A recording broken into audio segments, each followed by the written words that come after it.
President Biden will be addressing the nation tomorrow morning. He is likely going to say that he'll be discussing ways to hold Russia accountable for what they are calling an unprovoked and unjustified war on Ukraine.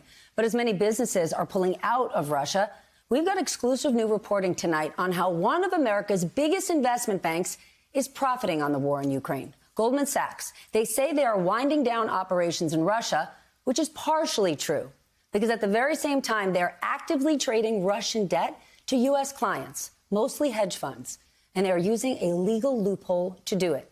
A Goldman Sachs spokesperson tells us this: we have a robust system and control throughout our organization to ensure we are not trading with sanctioned counterparties, which is true. NBC's senior national politics reporter, Jonathan Allen, is my partner on this story. Mr. Allen, when I texted you at 8:08 this morning and said, hey, John, you up? Did you think that's where we'd end up, right here? It's been a long day, Stephanie, a lot of reporting, and my hat's off to you for your indefatigable nature as a reporter all day long and then doing an hour-long show.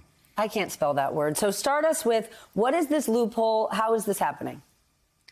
So what happened is when the Biden administration put in sanctions on Russian debt, basically on the major financial institutions of Russia, they left open a window, and Goldman Sachs has driven a truck through it. And basically what that window is that U.S. institutions are banned from trading Russian debt with those Russian banks that have been sanctioned, but not banned from what's called secondary trade. So if that debt was already issued to somebody else and they want to sell it to a U.S. buyer, a U.S. debt holder of Russia to a U.S. buyer, Goldman Sachs is acting as a brokerage. And the government, the Biden administration, has left that loophole open with the basic idea that companies here in this country, institutions in this country that hold Russian debt ought to be able to get rid of it. But at the same time, there are a lot of buyers for what is now seen as cheap debt.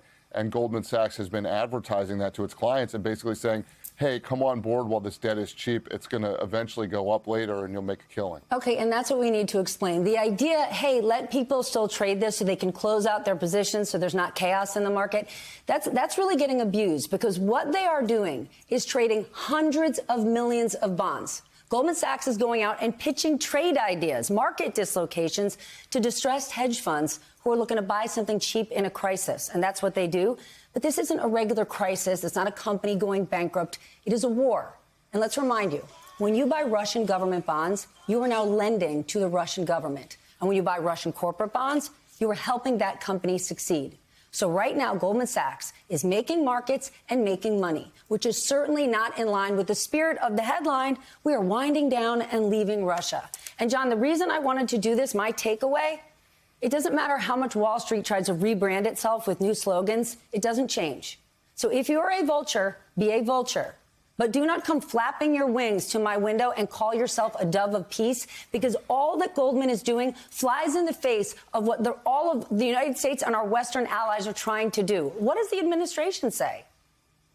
You know, when I talk to senior administration officials, current and former officials, what they're saying is that they're very worried, and we hear President Biden say this all the time, they're very worried that if they punish Russia, they're going to end up harming Americans, and they're trying to be very careful not to do that. Of course, there are sanctions that they could do that would be more targeted, more direct, that might be able to cut off this kind of business. And I talked to Congressman Brad Sherman from California today, who is bringing forward legislation dealing with banks next week. He said it might be a good idea to close off this business that Goldman Sachs is involved in the future if it can be shown that what they'd be able to do is drive down the price of future Russian debt by stopping Goldman Sachs from trading in current and existing Russian debt. But, John, it's not just Goldman, right? Think about this ban on Russian oil. All of this is to try to squeeze these companies and hurt the Russian economy. And in turn, it's causing our gas prices to go up. But I actually read, it was from March 4th, a trade recommendation report from Goldman Sachs.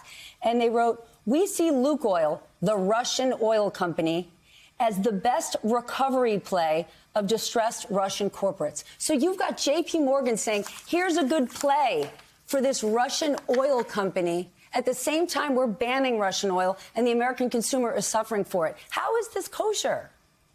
Well, it's kosher because it's totally legal. And sometimes what's scandalous and what doesn't meet with some people's moral views of the world is legal. And that's the case here. You use the vulture analogy. I'd use the scorpion and the turtle. The scorpion's going to sting, and they're both going to go down.